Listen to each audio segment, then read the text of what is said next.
Hello book buddies, I hope all of you are doing great. आज की video में मैं एक इन डेप्थ साइकोलॉजिकल एनालिसिस करूंगा मुस्लिम कम्युनिटी का। चूंकि मैं एक मुसलमान हूं और एक पढ़ा लिखा मॉडर्न एनलाइटेंड और प्रोग्रेसिव इंडिविजुअल हूं, लिहाजा मेरे लिए ये सोशल सर्जरी करना आसान होगा और रिलेटेबल होगा। लिहाजा आज मैं आपके सामने सच और सिर्फ सच बोलूंगा, जो शायद कुछ लोगों को पसंद ना आए। लेकिन नीचा ने कहा था ना कि if the truth kills them let them die.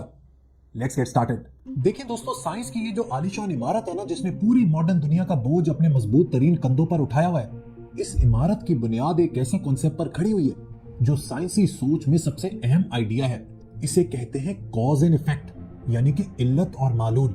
इस दुनिया के हर फिनोमेना के पीछे, हर प्रोसेस के पीछे एक कॉज एंड इफेक्ट का रिलेशनशिप है। फायर कॉजेज बर्निंग,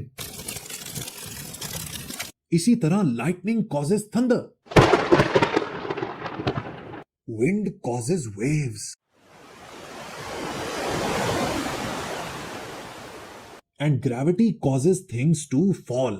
ये कायनात खड़ी हुई है फिजिकल लॉस पर, जो हर कीमत पर वैसे ही काम करते हैं जैसे उन्हें करना होता है। लिहाजा अगर आपने इस कायनात के राजों पर से पर्दा उठाना है तो आपको रिसर्च के जरिए कॉज एंड इफेक्ट का पता लगाना होता है। और इस कॉज एंड इफेक्ट के प्रोसेस को मालूम करने के लिए आपको साइंटिफिक अप्रोच और माइंडसेट की जरूरत होती है, जिसमें आप हर बात पर, हर स्टेप पर सवाल उठाते हैं और इस सवाल दर सवाल के जरिए बिल आखिर अपनी मंजिल तक पहुंच जाते हैं। मुस्लिम मुआशरों में ये जो कॉज एंड इफेक्ट समझने का जुनून है ना, ये सिरे से मौजूद ही नहीं है। हम लोग हर काम अल्लाह के जिम्मे ठहराकर फारिग हो जाते हैं। अल्लाह के काम अल्लाह ही जाने। मुसलमान से अगर आप पूछें कि ये दुनिया किसने बनाई, तो वो आपको जवाब देगा अल्लाह ने। जब आप उससे पूछेंगे कि कैसे बनाई, तो वो कहेगा अल्लाह तो कहता है कुन और फयाकून हो जाता है। मुसलमान होने का मतलब ये नहीं कि आप सब काम अल्लाह के हवाले करके इंशाल्लाह माशाल्लाह कहते रहें और आपके सारे काम हो जाएं। The world doesn't work this way। Quran शरीफ बार बार अपने पढ़ने वाले को कहता है कि तहकीक करो, रिसर्च करो, चीजों के बारे में खोज लगाओ। ये बात मैं आपको कुरान हकीम की इन आयात से साबित कर देता हूँ। ये है जनाब सूरह राद आयत नंबर 3 का तर्जुमा। और वही है जिसने जमीन को फैलाया और इसमें लंगर और नहरें बनाई और जमीन में हर किस्म के फल दो दो तरह के बनाए, रात से दिन को छुपा लेता है। बेशक इसमें निशानियां हैं ध्यान करने वालों के लिए।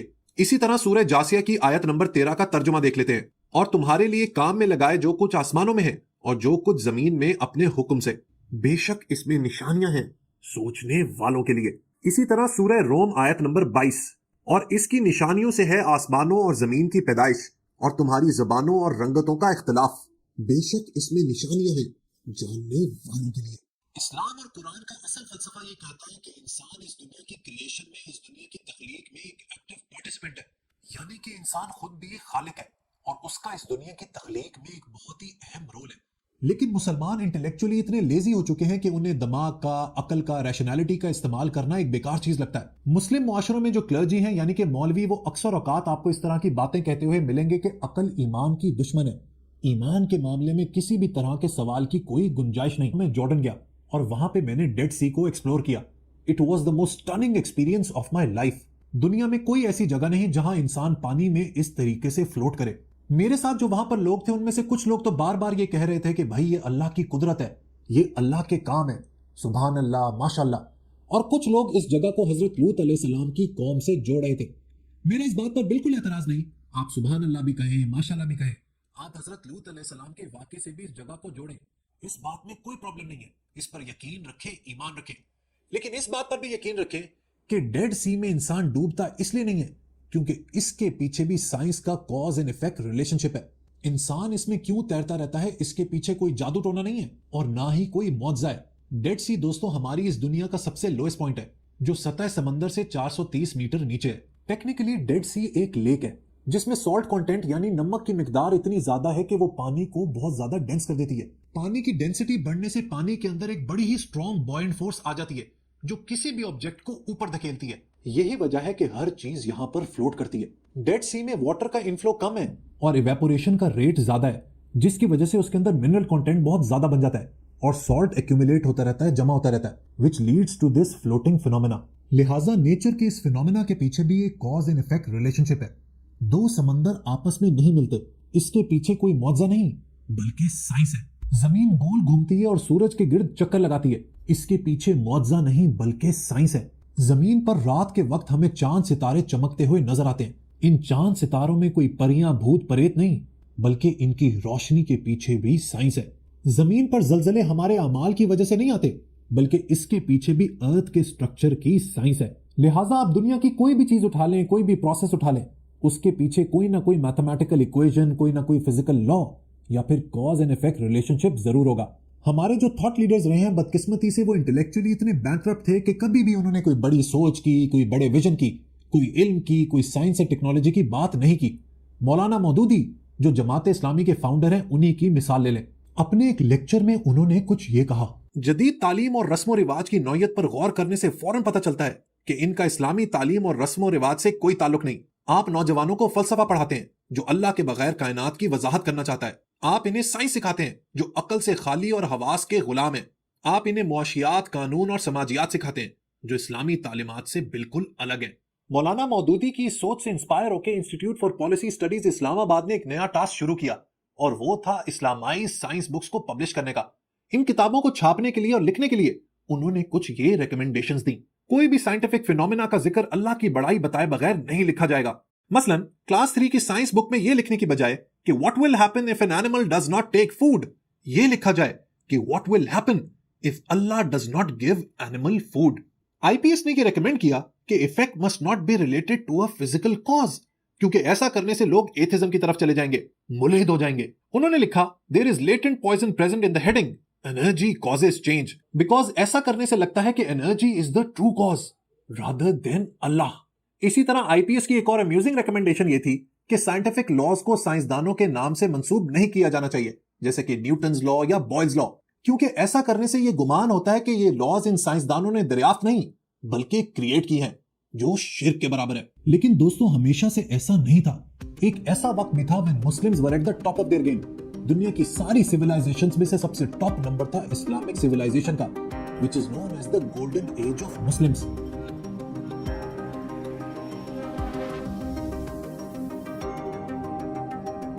आज सारी दुनिया अलजेब्रा पढ़ती है। It is one of the foundation pillars of mathematics. लेकिन आप जानते हैं कि इस अलजेब्रा को किसने डेवलप किया? एक मुसलमान मैथमेटिशियन ने, जिसका नाम था मोहम्मद बिन मूसा अल ख्वारिज़मी।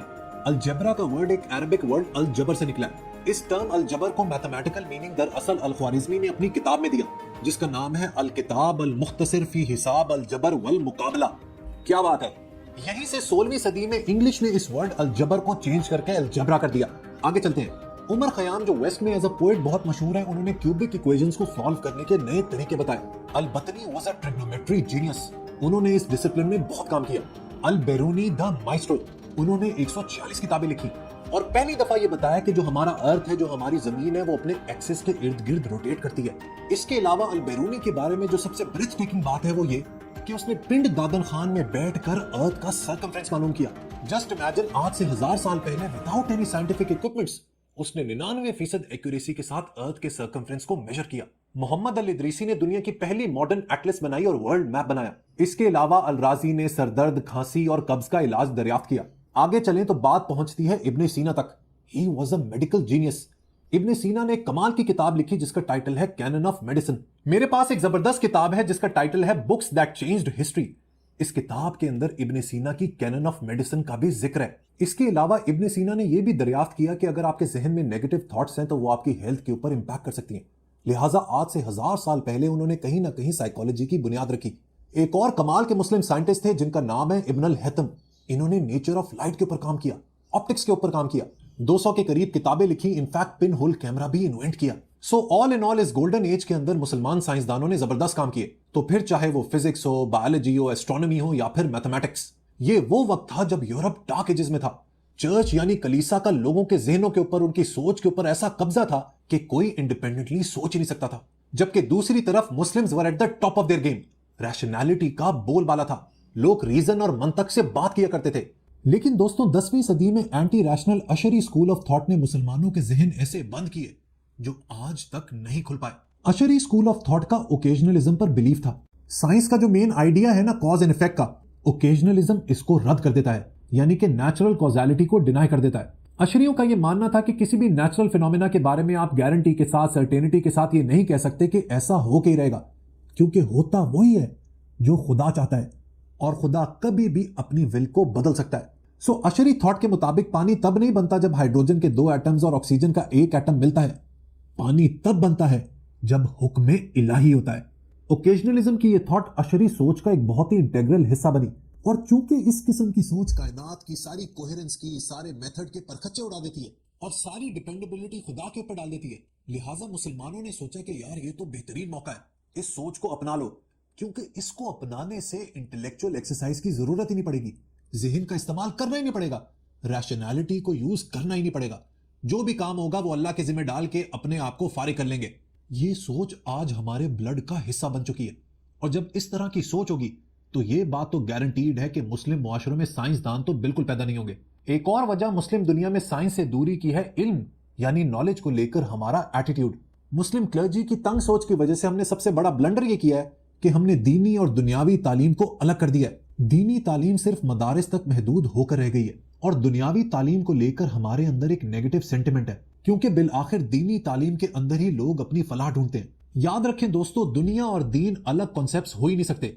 इसी तरह आप दुनियावी और दीनी तालीम को सेग्रीगेट बिल्कुल नहीं कर सकते। कभी आपने सोचा है कि गैर दीनी तालीम भी कुछ होती है?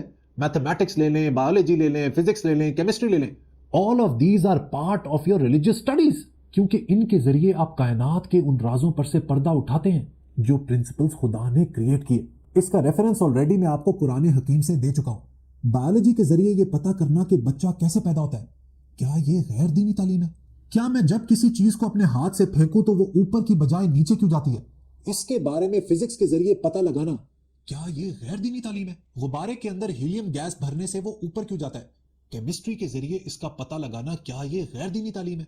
एक ट्राइंगल के 3 एंगल्स मिलके हमेशा 180 डिग्री ही क्यों बनाते हैं, क्या मैथमेटिक्स के जरिए इसके बारे में जानना गैर दीनी तालीम है? इट्स सो अनफॉर्चुनेट कि मौलवी ने इस्लाम को इतना मोनोलिथिक, इतना इनफ्लेक्सिबल बना लिया है कि मुसलमान आज सवाल करने से डरता है। काश ये क्लर्जी इकबाल की reconstruction of religious thought in Islam को समझ पाते तो इन्हें पता लगता कि इस्लाम इंसान को सवाल करने से, तहकीक करने से रोकता नहीं, बल्कि उसे एनकरेज करता है। कुरान को लेकर भी मुसलमानों का जो कॉन्सेप्ट है उसमें दुरुस्ती की, अलाइनमेंट की जरूरत है। अक्सर लोग ये क्लेम करते हैं कि सारी साइंस कुरान से ही निकली है, और जो बात आज साइंस डिस्कवर कर रही है ये तो कुरान 1400 साल पहले बता चुका है। इस बात को देखने की भी दोस्तों 2 नजरिए। पहला ये कि क्या साइंसदानों ने कुरान को पढ़ के, समझ के वो सारी इजादात और डिस्कवरीज की, या फिर पहले साइंस अपनी इजाद करती है और फिर उसे कुरान से कनेक्ट किया जाता है, क्योंकि ना सिर्फ कुरान शरीफ बल्कि बाइबल, ऋग्वेद और गीता में भी साइंटिफिक फैक्ट्स मौजूद हैं। The soul is neither born nor does it ever die, nor having once existed does it ever cease to be. रूह ना पैदा होती है और ना कभी मरती है, और ना ही एक बार मौजूद होने के बाद ये कभी खत्म होती है। अब गीता के इस वर्स को आप साइंस की law of conservation of energy से बिल्कुल रिलेट कर सकते हैं, जिसमें यह कहा गया है कि energy can neither be created nor destroyed. इसी तरह ऋग्वेद में लिखा है, this earth is divide of hands and legs yet it moves ahead.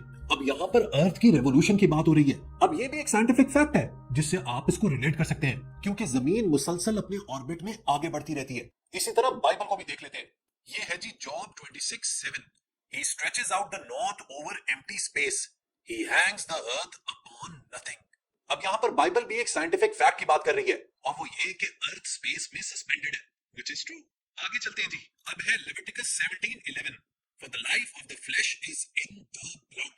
आज हमें कोई भी बीमारी होती है तो डॉक्टर सबसे पहले कहता है कि भाई अपना ब्लड चेकअप करवा कराओ, क्योंकि हमारी सारी डीएनए इंफॉर्मेशन हमारे खून में मौजूद है। इसी तरह बुक ऑफ इसाया है 40:22 जो बात करती है अर्थ के सर्कल होने की।